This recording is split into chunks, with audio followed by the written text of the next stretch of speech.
Колко често трябва да се казва обичам те? 4 пъти на ден. А ти? Минимум толкова. А при вас кой каза първи обичам те? Тя. Как ми издаде? Добре, как му каза? Изобщо не помня. Беше много отдавна. В леглото ми. А от колко време сте заедно? 6 години и 3 деца. И 3 деца! Леле, вие изглеждате много млади бе хора. От първото дете го роди на 12. И добре. Аз бях на 10, то реално. Кое ви е любимото преживяване заедно? Скоро имахме море с 3 деца и беше, може да си представите, с много смесени емоции и чувства. Любимо, любов, моля те.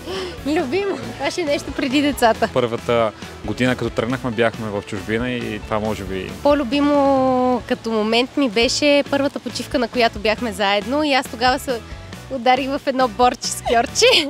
Обаче пък след това си направихме много хубава разходка към Рилския манастир. Аз не се бях запознал с техните и на първа среща тя с бушон.